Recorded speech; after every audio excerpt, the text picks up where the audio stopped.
Ouais, dis juste. Bienvenue tout le monde. Chin à ceux qui... Je m'appelle Alexandre Fontaine-Rousseau, pour ceux qui ne le sauraient pas, et je vais animer cette conversation avec Thomas Blais-Leblanc, mieux connu sous le nom de Tom, qui vient de faire paraître le formidable, puis je ne mâche pas mes mots, Casa Rodeo aux éditions Parvaz. C'est ton deuxième livre, puis peut-être que c'est une question un peu niaiseuse, mais tu peux-tu genre nous raconter l'histoire un peu de Casa Rodeo, nous donner les grandes lignes de ce que ça raconte comme livre? Ouais. Fait que c'est une bande dessinée muette, encore une fois, comme Seth, le dernier.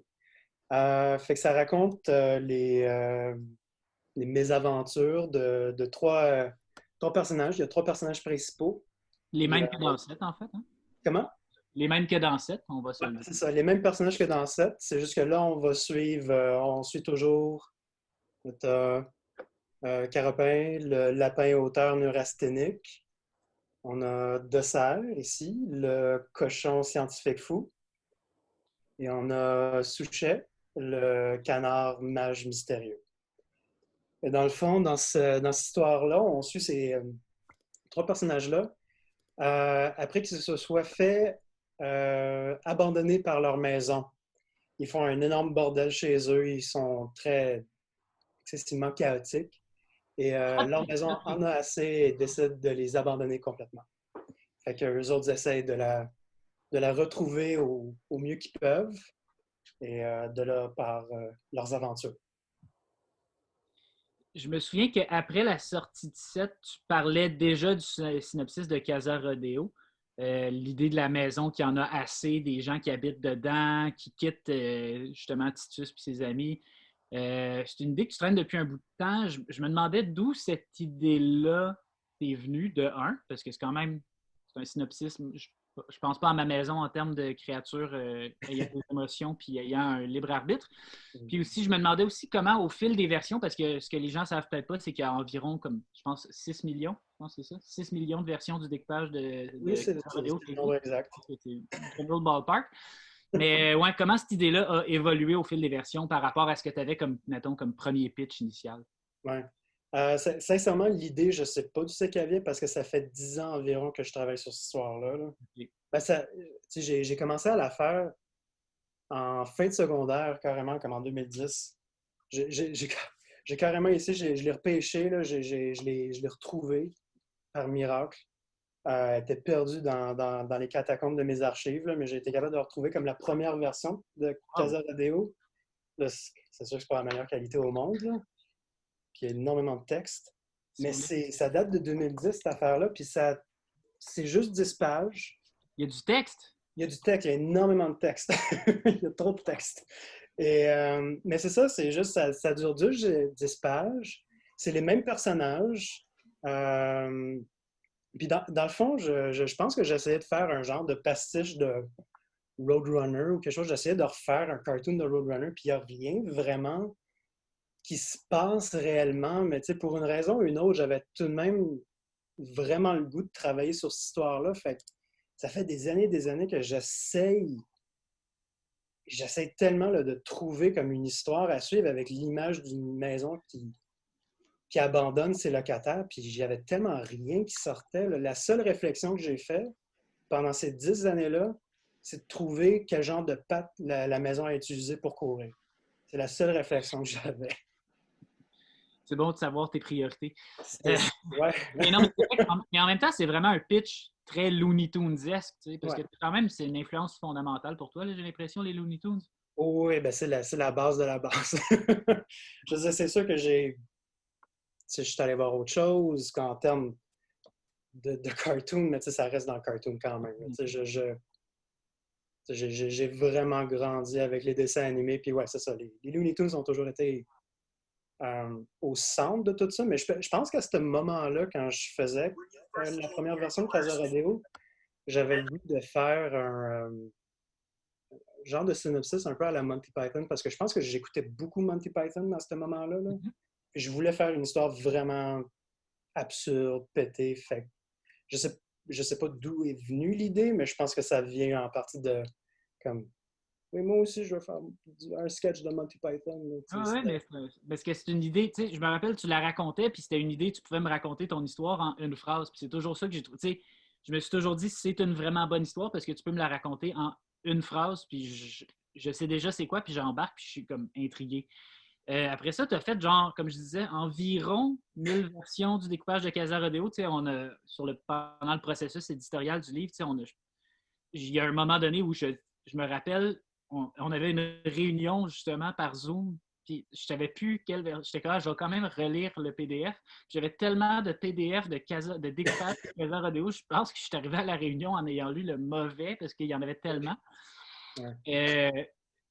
Puis c'est ça, c'est qu'en fait, d'une fois à l'autre, tu réécris les passages, ton histoire est réinventée, il y a des nouvelles scènes, des nouvelles péripéties. J'ai l'impression que tu pourrais continuer comme à l'infini, que genre, il y a cette version de Casa Rodeo-là, c'est la version finale, mais tu aurais pu en faire 15 millions d'autres après ça.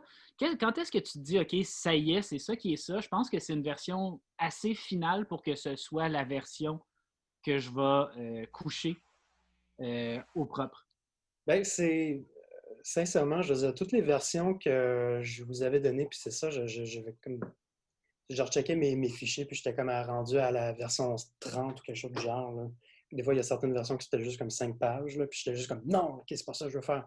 Parce que le truc, c'est que je me rends compte à quel point je fonctionne vraiment par improvisation parce que je vais. Je me suis arrêté sur cette version-là parce que c'était elle qui me plaisait le plus. C'est elle que je me suis dit, OK, là, ça fonctionne pour moi. Parce que, sincèrement, j'écris pratiquement. J'essaie de le faire un petit peu plus là, maintenant, là, mais pour Seth puis pour Casa Rodeo, j'ai pratiquement rien écrit qu'en termes de brainstorming. J'écrivais pas les grandes lignes ou quoi que ce soit, j'y allais totalement par le dessin, en improvisant avec le dessin. Mm. S'il y avait une scène qui me plaisait, j'essayais de bâtir avec ça. Si la prochaine scène, finalement, qui est comme la suite logique de la première, finalement, j'aime moins, là, je re-questionne tout, puis là, je décide de tout refaire finalement. Ouais, c'est ça. Mais, ouais. Fait que, tu sais, c'est un peu un cercle, ben, Vicieux, c'est très vicieux. chaotique. C'est un cercle vicieux. Un cercle vicieux, oui, oui, oui. Ben, c'est très chaotique de la manière que je fonctionne, mais en même temps, tu sais, il y a quelque chose de vraiment le fun aussi à travailler de cette manière-là parce que tu improvises, puis que tout sort un peu instinctivement dans un certain sens. Là. Tout est. Parce que sincèrement, il y a des moments où est-ce que je suis comme oh, je me rends vraiment pas compte de ce que je suis en train de dire. Là. C'est juste que là en ce moment, tu sais, Carapin a fait ça. OK, ben là, j'aurais le goût qu'il fasse ça. Puis là, c'est comme 2 mois plus tard que je me rends compte. Ah, OK, ça veut dire ça, cette action-là, là, comme c'est pour moi ou dans mes thèmes, etc. Là, on Ouais. reparlera des thèmes, OK, là, mais tu y penses pas trop à l'avance. non, non, non, vraiment pas. Là. OK. Dans la catégorie des choses que je me demande si c'est planifié ou si ça devient un peu tout seul, c'est je lisais Casa Rodeo, je me disais si j'étais quelqu'un qui n'avait pas lu 7, est-ce que je comprendrais ce livre-là? Est-ce que tu as besoin de lire le livre précédent pour comprendre l'essentiel du récit? Puis je me dis non, vraiment pas.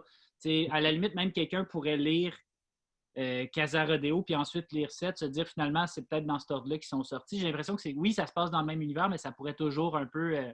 L'ordre n'est pas si important que ça. Est-ce que c'est quelque chose qui te préoccupe au moment de l'écriture, l'idée que ce soit comme un peu. Que les lecteurs puissent faire un peu ce qu'ils veulent? Ouais, en fait, ouais, ça m'avait vraiment préoccupé au début. En fait, je voulais vraiment là, que ce soit deux histoires séparées, même s'ils sont dans le même univers. Je voulais qu'on soit quand même capable. Je voulais qu'on soit quand même capable de voir, ah oui, c'est la suite de 7, mais c'est une autre histoire totalement. Je voulais surtout pas faire une histoire dans genre, tu sais, les cartoons qu'on regardait quand on était jeune, surtout les années 90 ou quelque chose du genre, où est-ce que il y a un épisode, il y a un gros changement qui se passe durant l'épisode, puis là, l'épisode prochain, ben là, OK, on vient au statu quo, il n'y a rien qui a changé.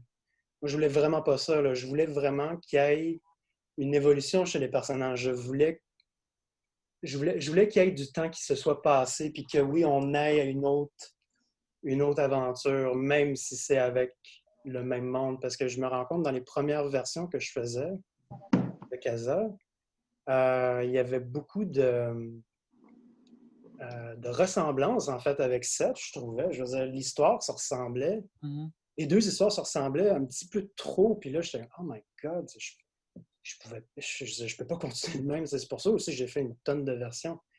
Et je me suis rendu compte à quel point je pouvais plus vraiment. Parce que les premières versions de Casa Rodeo se concentraient principalement sur Carapace, le personnage principal de Seth. Fait que je le reprenais encore une fois, puis je me suis rendu compte que j'ai un peu raconté son histoire. Son histoire est un peu finie. Fait que c'est pour ça que là, j'ai décidé de faire l'histoire des trois Ouais. personnages. C'est sa gang d'amis. C'est les trois colocataires qui sont ensemble. Puis ça a fait en sorte que j'ai été capable de faire une séparation parce que là, il a fallu que je développe un petit peu plus les autres personnages. De dire, OK, ben c'est quoi leur problème à eux autres, Ouais. dépendant de cette situation-là. Je voulais vraiment quelque chose qui soit séparé. Là. Parce que là, vraiment, c'est l'ensemble des personnages, tandis que dans 7, c'était vraiment l'histoire d'un personnage, ça, c'est clair. Ouais, et puis ça a amené tellement un nouveau défi en plus de ça. C'était le fun à faire là, parce que ces deux personnages, Suchet et Dessert, les deux autres personnages, c'est deux personnages que j'aime beaucoup, le petit que j'ai créé avec Caropin, je les ai créés en même temps. Ouais. Non, mais c'est ça, parce que ça fait vraiment longtemps, en fait, que ces personnages-là, tu les traînes avec toi, ils te Ouais. suivent. Pour ceux qui ne le sauraient pas, quand est-ce que tu les as créés? Puis aussi, peut-être, juste nous dire, est-ce qu'ils ont beaucoup changé avec le temps ou si depuis le début, c'est un peu figé comme c'est ça, ces personnages-là? Ouais. Je les ai créés, encore une fois, il y a 10 ans, j'étais à la fin de mon secondaire. Euh, j'avais juste des designs à ce moment-là. Tout ce que j'avais, c'était plus des designs que leur expression faciale. Comme Carapet avait toujours l'air un peu abattu, il avait l'air déprimé. Dessert le cochon, il avait toujours l'air un peu daring, puis Suchet le canard, il était toujours plus enjoué. C'est tout ce que j'avais. Là. Puis je me rappelle, c'est ça, j'étais vraiment à la fin de mon secondaire, puis j'avais aucune idée comment écrire des personnages. Fait que je suis allé voir ma mère qui avait plus d'expérience en littérature que moi. Et elle m'a donné des outils carrément. On a brainstormé sur OK, ben c'est comment qu'on construit des personnages. Fait que elle m'a donné des outils pour que je sois capable de plus les découvrir. Puis de là a été bâti leur base. Mm-hmm. C'est là que j'ai trouvé leur métier, c'est là que j'ai trouvé un petit peu plus leurs soucis. Carapet est venu vraiment plus facilement parce que lui, il a comme adopté tous mes problèmes. Ouais, Ouais, toutes mes angoisses de vie, c'est tout lui qui les a. Puis celui qui est tellement difficile à faire, c'est Souchet. J'ai tellement de la misère à faire ce personnage-là, je sais pas pourquoi. Là. Même quand je faisais Casa Rodeo, j'étais comme, c'est quoi son problème? C'est quoi son deal à ce dude-là? Là? Je le sais pas. Là. Mais, mais ça reste quand même, c'est Mais comme il a adopté la date. Hein? il est un peu plus mystérieux, c'est clair qu'il est Ben, un peu plus ouais, mystérieux. c'est ça. Il a adopté la facette énigmatique de ma personne. Puis c'est ça que je me suis rendu compte, c'est que ces trois personnages-là, plus ils avançaient avec le temps, plus ils commençaient à adopter un petit peu plus des facettes de ma propre personnalité. Et plus ça avançait aussi, plus je voulais vraiment des personnages qui étaient quand même capables de se nourrir entre eux. Parce qu'ils sont quand même excessivement différents comme personnages. Mais je voulais vraiment établir une relation entre ces personnages-là pour que moi, au moins, j'y crois qu'ils sont proches parce qu'ils sont tellement différents. Fait que je me suis carrément basé des fois sur mes parents ou bien, sincèrement, d'autres membres de ma famille parce que je suis le seul enfant unique de ma famille. Puis tous les autres membres de ma famille ont au moins deux frères et sœurs ou un frère et sœur, ou sœur, pardon. Et fait que je me suis carrément basé un peu sur mes parents, en fait, sur leur relation entre leurs frères. Comme ma mère, c'est l'enfant du milieu, mon père, c'est l'aîné. Fait que j'ai carrément pris des fois comme. Ah ouais, voici comment mon père agit avec ses frères des fois. Ben, voici comment ma mère va parler avec ses frères. C'est pas exactement pareil, mais juste prendre certains éléments pour donner un petit peu plus de jus à ces personnages-là. Mm-hmm. Sur le plan créatif, j'imagine que ça t'aide de travailler avec un univers où tu as déjà plein de repères, comme de revenir au même univers. Moi, c'est quelque chose que j'aimerais faire plus souvent dans mon écriture, mais je veux dire, de travailler avec un univers qui a déjà plein de repères, plein de personnages, mais aussi des environnements. De quelle manière tu as l'impression que ça affecte ta manière d'écrire? Ben, ça revient un peu avec le côté d'improvisation, en fait. Parce que l'univers de ce monde-là est complètement basé, encore une fois, sur les personnages, sur leurs actions. Au début, quand j'ai vraiment décidé, là, OK, je veux faire de la BD, là, je venais de voir Le Seigneur des Anneaux, puis là, j'étais comme, ah ouais, moi, avec, je vais en faire une saga là, fantastique, toute la gang. Puis je me suis rendu compte à quel point le world building du monde fantastique demande tellement de. Ah, je veux dire, ça dépend des mondes, là, mais de ceux que j'aimais, là, ceux que j'admirais. Comment?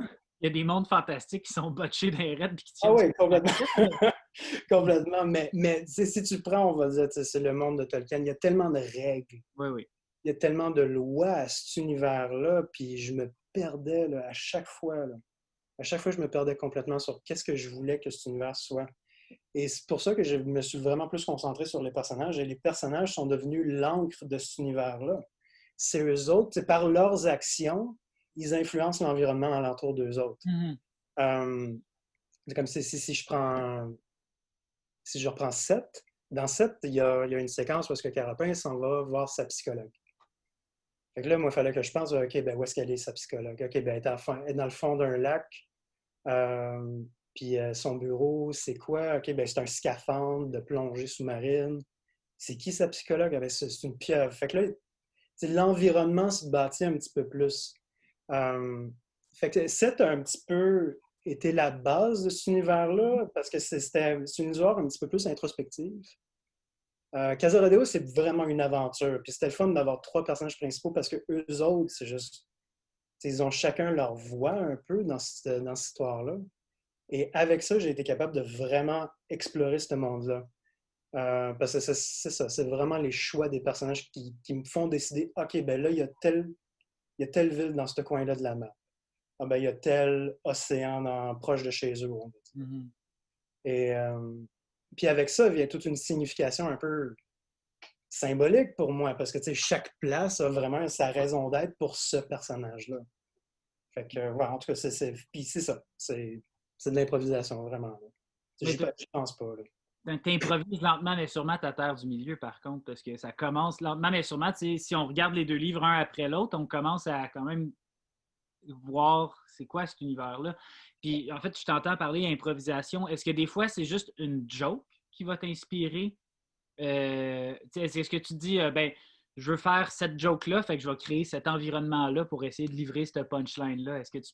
Des fois, oui, comme, tu sais, il y a une partie avec, dans Casa Rodeo, tu sais, je ne vais pas spoiler trop non plus, Ouais. là, mais, tu sais, il y a une partie dans Casa Rodeo où est-ce que il y a Dessert qui court après la maison qu'ils les ont abandonnée. Et j'ai décidé que ça se passait dans un désert parce que je voulais vraiment faire une référence au Roadrunner. Je voulais vraiment faire juste des gags au Roadrunner, puis je me suis dit comme non, je veux mettre ça dans un désert. Là. Je veux que la référence rentre. Là, puis, c'est ça serait un des exemples. Fait que ouais, des fois c'est carrément pour une joke.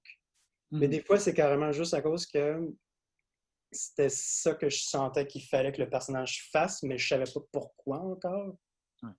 Mais oui, définitivement les jokes, c'est. J'espère que ça va faire rire, là, parce que sérieusement, c'est des.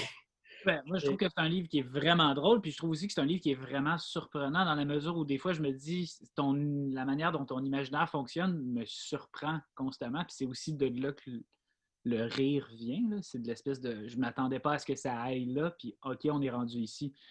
Tu te sers quand même de tes livres pour aborder des trucs un peu plus personnels puis sombres. Là. Je pense, tu sais, 7 quand même, c'est un livre plein d'angoisse sur il y a la crainte de la mort, il y a le rapport à la création, il y a toutes ces choses-là qui s'entremêlent. Puis tu t'as un peu répondu à ça, mais quand même, est-ce que c'est des enjeux que tu as clairement dit que tu t'abordais pas, tu n'arrivais pas face à ton histoire en disant je veux parler de ci puis de ça, mais est-ce qu'il arrive un moment dans ton processus d'écriture où tu te dis OK, quand même, ce livre-là, il parle de ça, puis je vais essayer de creuser ces idées-là.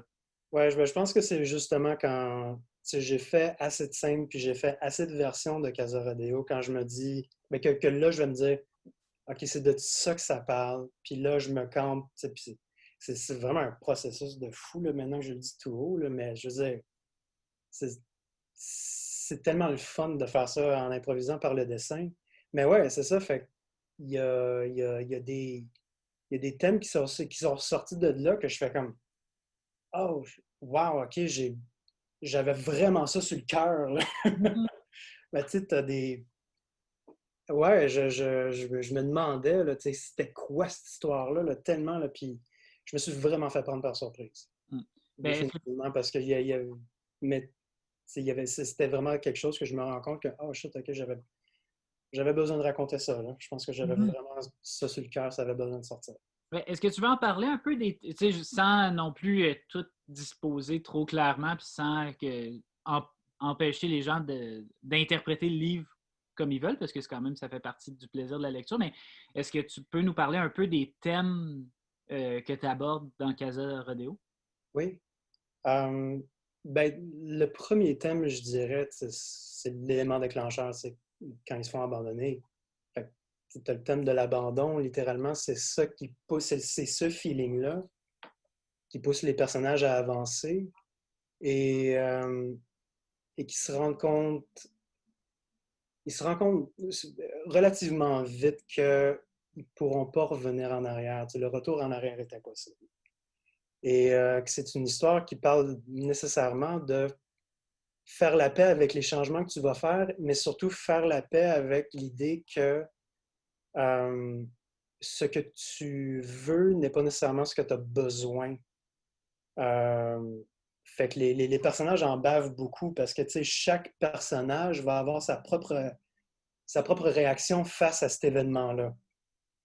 Il y en a un qui part dans une certaine forme d'immobilisme, il y en a un qui fuit dans la nostalgie. Euh, fait que c'était surtout le fun de voir comment chaque personnage aussi adopte une certaine étape aussi du deuil. Chacun a une manière de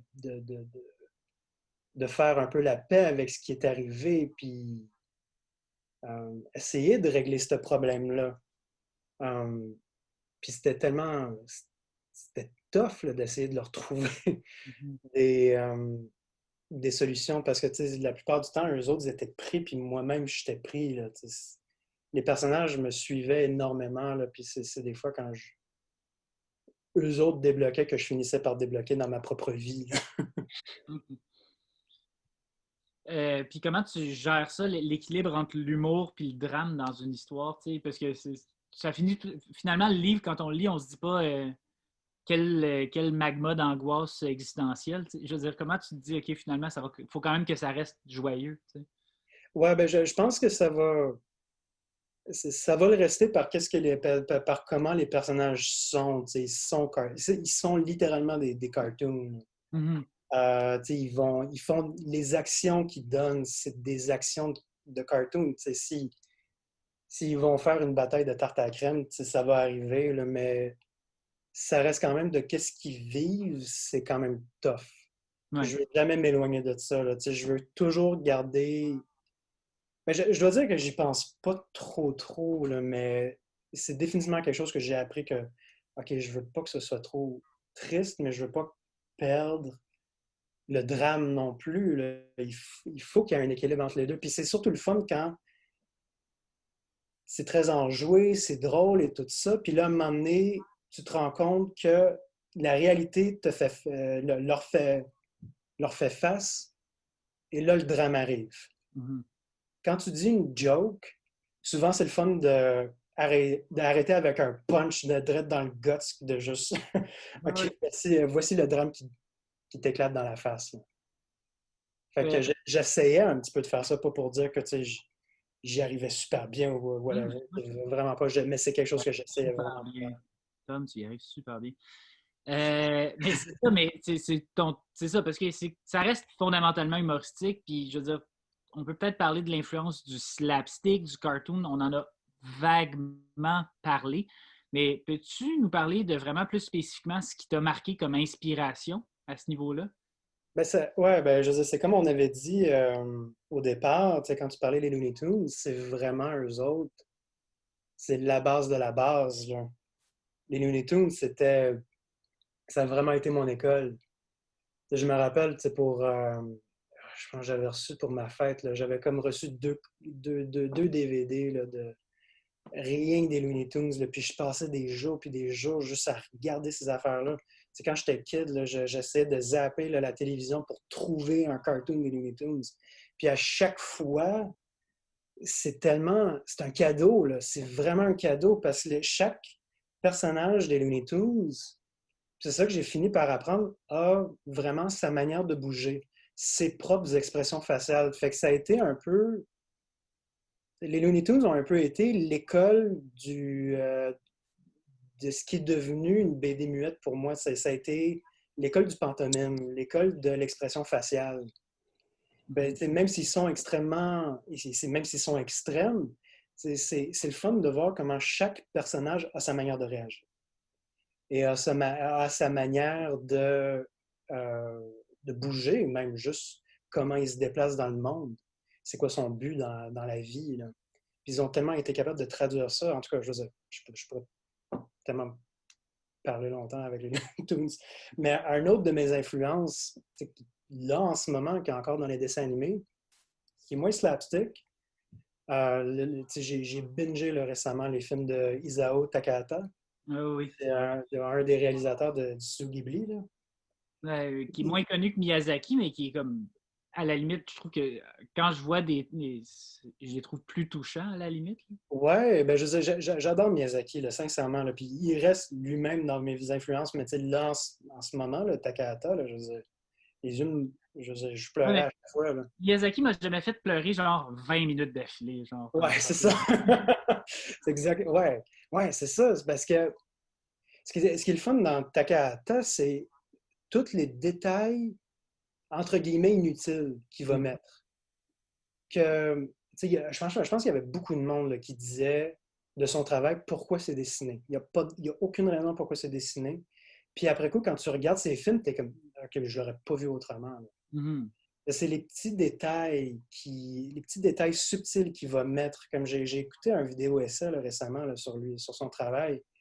Et il y avait à un moment donné comment il s'obstinait à comment un personnage allait couper tel genre de fruit. Mm-hmm. Comme comment tu coupes un ananas? Comment est-ce que tu fais ça? Et l'attention qu'il met là-dedans, je me dis comme, oh, c'est le fun d'adopter ce mode un peu de subtilité que tu as besoin comme équilibre, parce que quand tu pars avec quelque chose comme les Looney Tunes, il y a moins de place à la subtilité. Tu peux avoir des plus petites expressions, mais ça reste très explosif. Fait que c'est le fun d'avoir quelque chose de beaucoup plus calme, d'avoir quelque chose qui respire, d'avoir quelque chose qui te fait dire... Ben, tu sais, quand tu dis de faire un peu l'équilibre entre le drôle et le drame, je pense un petit peu à ça. Puis je veux dire, Takahata, c'est très récent, là, fait que je sais pas si ça va se sentir tant que ça avec Casa Radio, mais j'essaie toujours d'avoir cette mentalité-là un peu quand je crée. Mm-hmm. Et une autre affaire qui est malade mentale chez Takahata, c'est toutes ces métaphores visuelles qu'il va faire. Oui, mais qui passe entièrement par le dessin. Puis c'est là que tu me dis, il y a des gens qui disent qu'il n'y a pas besoin de dessiner, mais des fois, il y a des métaphores visuelles qui ne pourraient pas être photographiées, par exemple, parce que c'est Ah. dans le mouvement du dessin, c'est dans la transformation des corps. C'est clair, là, je veux dire. Ouais. Ouais, exactement. C'est comme la manière qu'il va toujours montrer quelqu'un qui est en amour, Mm-hmm. il va les faire voler tout le temps. C'est comme ils font juste partir dans les airs. C'est comme avoir ça, on va dire, en vrai, ça aurait été bizarre. Voir ça en dessin, c'est comme t'as pas tout de suite. Oui, non, et puis, je veux dire, il y a 2 ou 3 films où cette métaphore visuelle-là est faite de manière comme photographique, puis c'est Ouais, ridicule. ouais. Tu dis, my God, quelle scène affreuse. Puis là, tout d'un coup, quand c'est dessiné, ça passe parfaitement. C'est fou. Ouais, ben, OK, je vais essayer de pas de mal faire sa citation, là, mais en tout cas, grosso modo, c'est ce qu'il avait dit. Paraphrase-le, ça va. Ouais, paraphrase. Mais à un moment donné, ce qu'il avait dit, le dessin animé, contrairement au live action, c'est que tu vas passer beaucoup plus de temps à analyser le dessin. Le mouvement, je veux dire. Mhm. Tu vas passer beaucoup plus de temps à regarder comment est-ce qu'un personnage prend une cuillère, on va dire. Comment est-ce qu'il va réagir à une telle réplique. Tandis que quand c'est en live, avec des acteurs, tu le prends un peu pour acquis parce que c'est même que nous, on agit. Tandis qu'un dessin, tu es toujours un peu, je sais pas, il y a quelque chose de tellement plus curieux quand c'est le dessin. Là, puis c'était un peu la même affaire qui m'avait attiré chez les Looney Tunes. C'est de voir OK, comment chaque personnage va bouger. Fait quand Ouais. on va faire full circle. Mais c'est intéressant que tu parles de mouvement parce que moi, je trouve que c'est quelque chose qui est évident dans ton travail. C'est la première fois que j'ai lu un de tes livres, je me suis dit, moi, normalement, la bande dessinée muette, ça peut quand même me tomber des mains assez facilement. Ouais. Puis je trouve que ton découpage est tellement conséquent, tellement cohérent qu'on le regarde quasiment parfois comme un film d'animation. Est-ce que des fois, tu as l'impression de quasiment dessiner de l'animation? Je dois dire que je suis beaucoup plus influencé par les dessins animés que par la BD.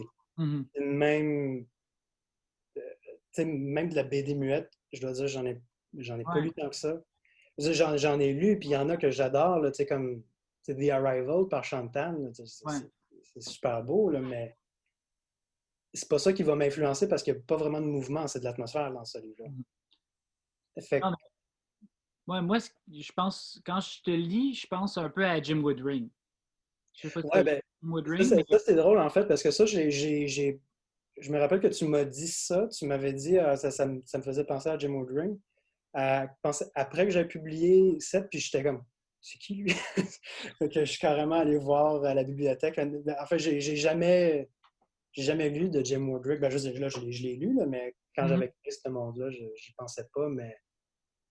Mais ouais, mais Jim Woodring, un petit peu aussi, est un peu en mode cartoon, mais Oui, rêve. exact. Mais c'est ça, totalement. Genre, dans la mesure où je pourrais quasiment composer le mouvement d'un Jim Woodring. Je peux quasiment imaginer le cartoon de n'importe quelle bande dessinée de Jim Woodring. Ouais.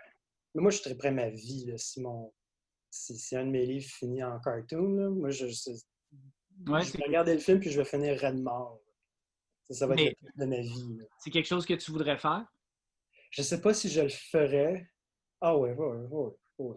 Je le dis, moi, je Et pense pas que je le ferais. une Oh, seconde avant de prendre cette décision-là. je sais, ça a été très vite comme décision. Là. Oui, oui, non, ben, parce que c'est tellement. Je repense à.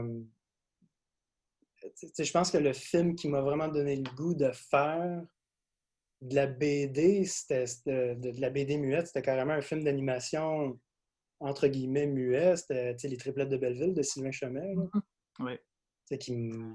C'est la première fois que j'ai vu ça, j'ai fait comme ah, ok, c'est possible de faire du muet. Ok, ben là, je vais essayer ça. Là. C'est Hmm. sûr que j'avais des influences avant ça, là, mais c'est lui qui m'a vraiment donné le go là, de juste comme ok, c'est ça qu'on fait. Peut-être qu'on peut parler de ça justement parce ça fait presque 40 minutes qu'on parle de ton travail, puis on n'a pas encore mentionné le fait que ça fait 2 albums professionnels que tu sors, puis tu es un des rares artistes au Québec à faire de la bande dessinée muette quand même qui est édité. C'est quand même un peu. Qu'est-ce qui t'a amené à faire de la bande dessinée sans texte? Sincèrement, au début, je voulais. Ben, pas que je voulais pas, mais j'y pensais juste pas. C'était pas dans mon but de faire de la bande dessinée muette. C'est comme. C'est ce que j'avais montré là, carrément là, avec cette Oui, il y a version-là. beaucoup de texte. Il y a beaucoup de texte. J'en Chaque dis trop de personnage avait. texte. Ouais, chaque personnage avait sa manière d'écrire, de parler, pardon. Et, mais ce que je me suis rendu compte, c'est qu'à quel point mes dialogues étaient redondants. Hmm. Vraiment, là, je veux dire, les personnages agissaient puis ils en disaient assez. Ouais. Ils disaient. Mais tu sais, ça n'a jamais été nécessaire. Puis je me suis vraiment battu avec ça. Là. Puis ça a été avec Seth, en fait, parce que Seth était supposé avoir du texte. Mhm. Et c'est la première scène de Seth, on est avec la mort qui lit le livre, puis après ça, on coupe à, à Carapin qui est en train d'écrire et tout ça. Puis là, on est supposé avoir du dialogue. Puis à chaque fois, j'étais comme, je sais pas quoi y faire dire. Je sais pas quoi y faire dire. Puis j'ai fait jouer de l'orgue à la place. Puis j'étais comme, oh mon Dieu, OK, ben, c'est tellement plus drôle de même. C'est plus le fun. Puis j'ai l'impression de bien plus comprendre qu'est-ce qu'il dit à la place que si j'utilisais des mots. Mhm. Parce que, bien franchement, je veux dire, les mots ont un peu perdu leur sens quand je fais de la BD parce que ça avait vraiment plus sa place. Puis quand j'ai commencé à faire quand je me suis vraiment dit, OK, on fait du muet, hey, la liberté là, que ça m'a donné, là, j'ai eu un trip total parce que en même temps, j'avais énormément de défis parce que c'est OK, ben comment est-ce que tu dis telle chose? Comment est-ce que tu dis telle autre affaire si tu n'as pas de texte? Mhm. Ben là, il a fallu que je me fasse carrément une boîte à outils. Puis c'est ça, avec Sylvain Chemet, avec les triplettes de Belleville, je veux dire, ça, c'est un exemple, mais je veux dire, j'ai bouffé là, du film muet. Là. Je, veux dire, je me rappelle à un moment donné, j'avais reçu un coffret là, de Charlie Chaplin, puis j'ai passé toute une journée à juste écouter. Puis c'était des courts-métrages, c'était pas ces longs-métrages, c'était ces courts-métrages, ces premiers films. Puis j'étais crampé, là, j'étais mort de rire. Là. Puis après ça, j'étais allé voir Buster Keaton. En Ouais, tout je cas, vais te demander si c'était plus Chaplin ou Keaton. ben là, en ce moment, je dirais que je suis plus Keaton. Au départ, c'est Chaplin qui m'a mis un peu sur la voie du muet, puis là, à cette heure, je deviens un petit peu plus Keaton. Et tout le monde fait ce cheminement-là. Tout le monde commence par Chaplin avant de découvrir Keaton puis de faire finalement, je suis plus Keaton. Ouais, c'est ça, c'est comme, voyons, qu'est-ce que je faisais. Mais, mais c'est ça, fait que, tu sais, puis les cartoons aussi, là, c'est eux autres, ils ont vraiment alimenté comme cette boîte à outils-là que je traîne avec moi, là, à cette heure, là, tu sais, de vraiment développer littéralement, ben, pas littéralement, mais carrément développer un dictionnaire pour les expressions faciales, Ouais. pour les personnages, un pantomime pour les expressions faciales. Faire un dictionnaire aussi de symboles, de métaphores, de références visuelles qui permettent de dire, OK, ben, qu'est-ce que je ne suis pas capable de dire par le mouvement, qu'est-ce que je suis capable de dire par l'environnement, ou bien juste par carrément une métaphore. Mhm. Puis, tu sais, une autre affaire que je voulais faire absolument, c'est que, tu sais, dans ce monde-là, les personnages sont capables de se comprendre. Pour eux, les personnages, ils vivent dans un monde qui est très sonore. C'est juste nous autres qui ne sont pas capables de les comprendre. Oui, oui. Puis, moi, en fait, j'aimerais imaginer que si on les entend parler à un moment donné, on ne serait pas capable de comprendre la langue. Ça serait une langue inconnue. Ouais, moi, je les imagine comme des sons un peu genre. Ouais, ouais, ça serait ça. Puis, le trip, c'est de savoir, c'est de trouver un moyen, OK, ben comment est-ce que je fais pour que, même s'ils parlent, même si tu les vois en train de se parler, comment est-ce que par leur body language, est-ce que Mhm. toi, le lecteur, tu es capable de comprendre ce qui se passe? Il y avait un exemple de Buster Keaton qui me fait vraiment triper. Là, c'est juste une petite séquence. C'est deux personnes qui sont amoureuses. Ils sont en train de se parler. Ils sont tous les deux comme à côté de même là, sur une petite table. Ils sont en train de se regarder. Puis ils sont sur un terrain boueux, puis ils se rendent pas compte que la table est en train de baisser tranquillement, mais ils se perdent pas de vue. Là. Puis tu sais, puis pendant tout ce temps-là, ils auraient pu mettre des intertextes là, pour dire OK, ben voici qu'est-ce qu'ils disent. Puis pas une seule fois ils ont fait ça, là, puis tu catches immédiatement c'est quoi qu'ils disent, c'est quoi qu'ils se disent. Mhm. Fait que, c'est ça le trip du muet, là, c'est de savoir le trip d'interprétation, le trip de problem solving, de résoudre des problèmes, pardon. En tout cas, je suis pas prêt de finir de continuer à faire ça. Là.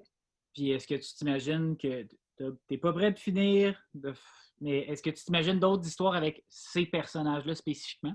Ouais, j'aimerais vraiment ça, là, mais un peu comme, c'est comme on parlait tout à l'heure, j'aimerais que ce soit, encore une fois, une histoire différente. Ben, je veux dire, dans le sens que, ce soit Pour le même livre. la même histoire, encore une fois. On Non. peut-tu éditer deux fois le même livre avec un titre différent, puis on essaie de voir. Mais non, non, c'est plus, je veux que ce soit toujours dans le même univers, mais ça serait le fun de prendre comme d'autres personnages secondaires de Casaradeo puis leur donner une histoire. Mhm. Ou bien à un moment donné, peut-être Le faut livre plus. La Fleur. Ouais, c'est ça, la petite Ah, fleur. cette petite fleur-là. Philomène Lafleur. Mais ouais, non, moi, je suis pas prêt de finir avec ces personnages-là. Là, puis, parce que je sens que j'ai encore beaucoup de choses à explorer avec le muet. Là. Mhm. Puis j'ai pas le goût de finir maintenant. Là. Vraiment, vraiment pas. Puis est-ce que le texte, ce serait quelque chose qui t'intéresserait? Je, c'est vraiment quelque chose que j'ai encore à peaufiner. J'aimerais ça. J'aimerais sincèrement ça, un jour, mettre du texte. Un trip pour moi, ça serait d'introduire le muet avec du texte. En tout cas, je sais pas comment je ferais ça, mais c'est comme, je sais pas comment je ferais comme un mariage des deux, là. Anyway. Mais si je fais une bande dessinée avec texte en ce moment, ça serait avec un scénariste, je pense. Mhm. Parce que faire ça, moi tout seul, c'est encore quelque chose que j'ai à peaufiner. C'est un art qui est encore un tout petit peu loin de moi. Mais pourquoi pas, j'aimerais ça. Mais je ne serais pas encore trop sur le muet pour faire ça. Parce que je me rends compte à quel point c'est ma manière de m'exprimer, c'est ma manière de parler. Mais merci, c'était vraiment super intéressant. S'il y a des gens qui ont des questions, vous pouvez temporairement vous remettre en mode parole. Mon lingo de Zoom n'est pas si tight que ça, mais l'autre affaire que je veux juste rappeler, c'est que si vous voulez une copie de Trésor, vous pouvez le commander sur le site des éditions. En plus, en ce moment même, 7, le livre précédent de Tom, est à 10 parce qu'on a on a une deal 10 livres pour 10. C'est son éditeur, ça? Oh, allô? C'est ma grand-mère. Bonjour. Ah! Ben, c'est ça, le premier livre de Tom est disponible à ce prix de 10 $. Et puis sinon, Casa Rodeo, vous avez juste à le demander. Puis en commentaire, vous dites que vous voulez une dédicace, puis on va s'arranger pour que Tom le dédicace. Donc, si vous avez des questions pour Thomas, c'est maintenant. Moi, j'ai une question. Hey, salut! Allô? Iris. Comment ça va? Ça va bien, toi? Oui, merci. Tu parlais d'improvisation, puis Oui. je me demandais comment tu avais trouvé ça quand tu as fait ton bac puis ta maîtrise en bande dessinée à l'UQO. Tu sais, le cadre universitaire, des fois, ne permet pas trop d'improviser parce qu'il faut un peu rendre des comptes, dire où est-ce qu'on s'en va, puis tout ça. Puis je voulais savoir comment tu avais navigué à travers ça. Au départ, ben c'est ça, je suivais tellement les cours à la lettre. C'est vraiment, là, je me disais, OK, on m'a dit de faire un scénario, je vais faire un scénario. Il faut que je prenne ça en note. Puis, ouais, c'est vraiment quand j'ai commencé à faire 7, comme vraiment ce livre-là que je me suis dit comme ah, de la merde, là. Il faut que je me sépare un petit peu de cette idée-là parce que ça me ressemble tellement pas. Parce que j'avais un petit peu de difficulté à faire un scénario parce que ouais, c'était ça qu'ils nous demandaient de faire, puis tu sentais que c'était pas ça qui te ressemblait, tu sentais que c'était pas tout à fait ça que tu voulais faire. Mais ça a été quand même un bon exercice, là. Je suis content de l'avoir fait juste pour au moins comprendre que c'est pas de même que je fonctionne. Mais ça m'a juste fait dire à quel point OK, je réfléchis par le dessin, je réfléchis pas avec les mots, pas pour 2 scènes. Parce que c'est une autre affaire que j'ai appris à l'école, carrément, c'est à mesure de le faire. Quand j'écris, j'ai plus le goût de la dessiner. J'ai plus envie de... Si je le mets en mots, je me suis dit, that's it, il n'y a plus de surprise. Il n'y a plus de fun vraiment à sortir ce que tu veux sortir. Parce que tu l'as écrit. Fait que c'est juste de mettre des dessins sur des mots. Puis, en tout cas, je sais pas pourquoi ce feeling-là, pour moi, est juste comme... C'est tellement un buzzkill. Fait que, Mais comment tu as réussi? Qu'est-ce que tu as fait? Tu as mis ce projet de côté puis tu as fait des projets dans le cadre de tes études qui étaient avec scénarisé puis tout ça, mais tu souffrais, là? ben, je souffrais pas. Non, je souffrais pas. C'est plus que, tu sais, je me disais, OK, c'est le même qu'on doit fonctionner. Tu sais, j'avais vraiment l'idée du devoir, puis c'est plus après coup. Ben, je dois dire, 7, je l'ai fait durant ma maîtrise. Ça, c'était après le bac. Tu sais, je devais faire un projet de bande dessinée, puis ça donnait que ça allait être 7.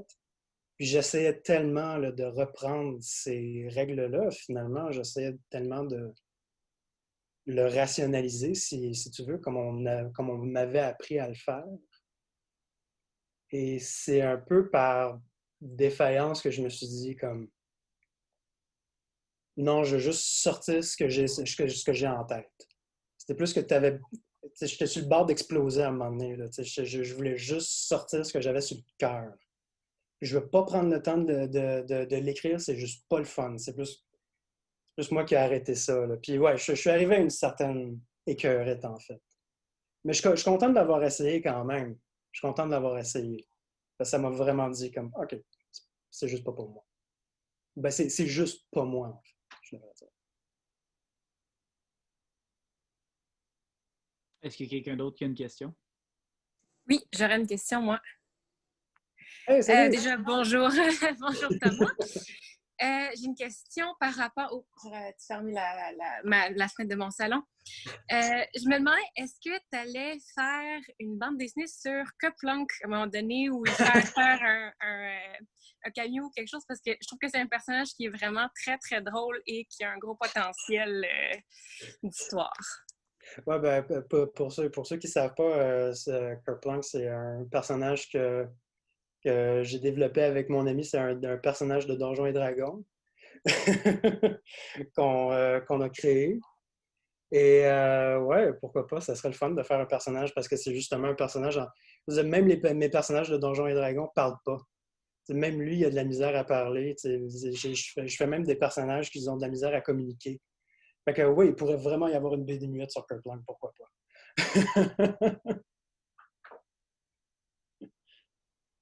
D'autres questions? Ben, moi, j'ai une autre question. Je ne vais pas couper la parole à personne. Non, vas-y, Iris. Désolée. Moi, je suis super sensible en tant que lectrice au nom des personnages.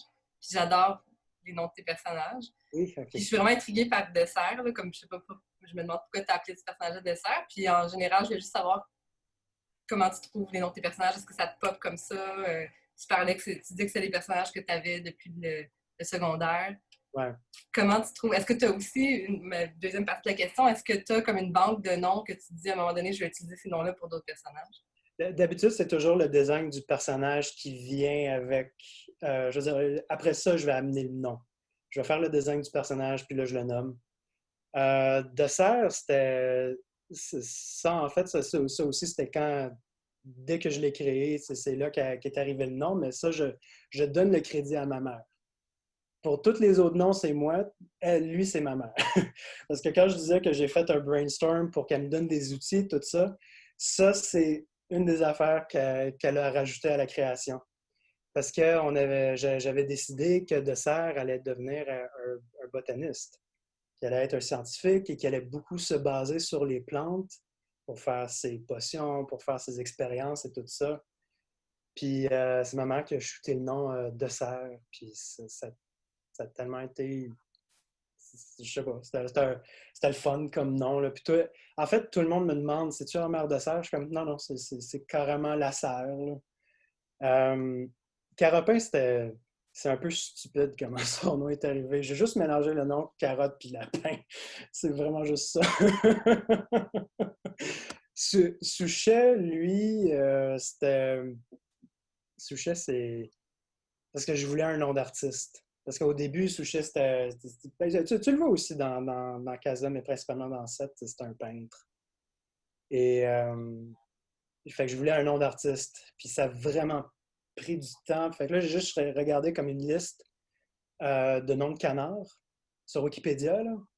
Fait que tu as le canard colvert, t'as le canard branchu, t'as mandarin, tout ça. Puis à un moment donné, t'as le canard Souchet. Puis ça ressemble tellement pas au personnage Souchet. Là. Je veux dire, la couleur et tout ça, c'est clairement un canard colvert pour moi. Mais j'aimais tellement le nom Souchet. Là. Fait que ça vient de là.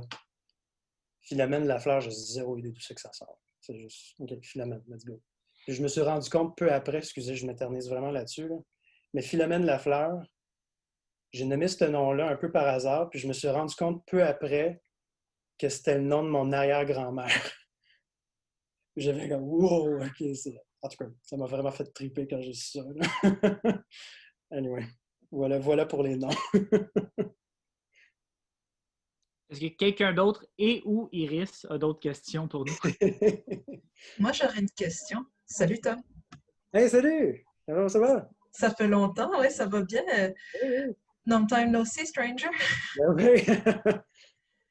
Justement, tu parlais de Carotin, mais il y avait un personnage que j'ai connu, Carotte, le fameux compétiteur de dessert, le Evil Mind, euh, je me demande s'il va réapparaître éventuellement, Carotte. À voir, sérieusement, je sais pas. Ça fait tellement longtemps que je l'ai dessiné. Euh, ce personnage-là, Carotte, c'est un des vieux personnages que j'avais fait comme vraiment au début, où est-ce que je faisais juste shooter des personnages. Et c'était juste, si j'avais besoin d'un méchant, puis il y a juste comme je sais pas, j'avais dessiné une carotte diabolique, une carotte qui voulait gouverner le monde, puis il a un peu pris le bar parce que je savais juste pas quoi écrire, fait on va voir. On va voir. C'est parce que les personnages, finalement, Carapaz, Dessert et Souchet, sont vite devenus leurs propres antagonistes. Fait que j'avais plus vraiment besoin de méchants dans ce cas-là. Fait que on verra. À un moment donné. Merci. D'autres questions? Dans le chat, on en a. Il y a François qui demande de feuilleter, si c'est possible de feuilleter le livre dans la caméra. Ah oui, oui. Puis il y a Richard qui demande si Tom serait partant à travailler avec un scénariste. Oui. Oui, absolument. Je suis absolument partant pour travailler avec un scénariste. Je vais juste vous montrer. Attendez, parce que là, j'y vais au hasard. Là. Je vais vous montrer une page cool.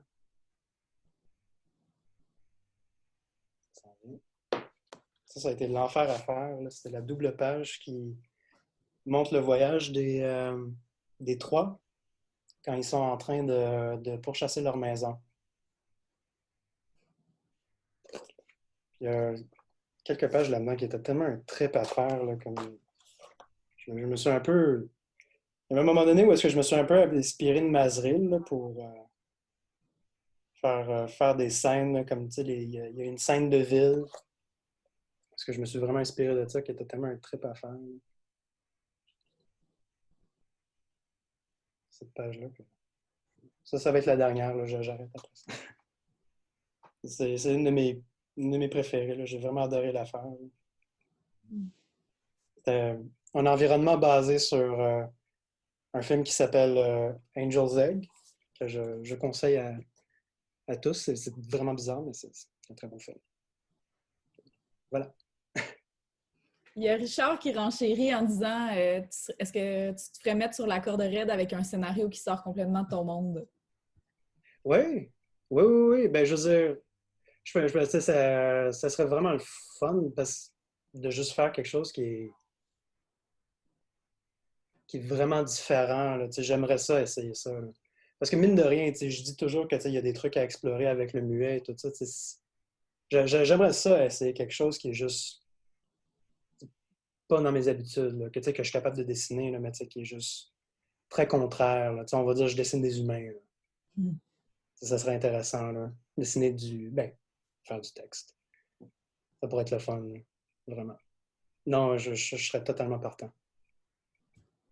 C'est une nouvelle expérience, là, littéralement. Ouais, on aurait une question ici, nous, que tu veux nous demander. C'est toi. On voulait savoir, t'avais quel âge? 27 ans. 27. Bon, merci, Tom. Ça fait plaisir. François Vigneault a l'air de vouloir que tu fasses un donjon, Tom. Qui ça voudrait que je fasse un... Ah, Vigneault, oui. Vigneault, il veut que tu fasses ça. C'est très fun de faire un donjon. Surtout que j'ai parlé de Donjons et Dragons tout à l'heure. Là. Ça serait le fun de faire un... Ouais. Moi, je serais dedans pour faire un donjon. Mais surtout, il y a plein de... C'est rien que des animaux, là, pratiquement. Là. Fait que, ouais, je pense que ça pourrait marcher. Ça pourrait.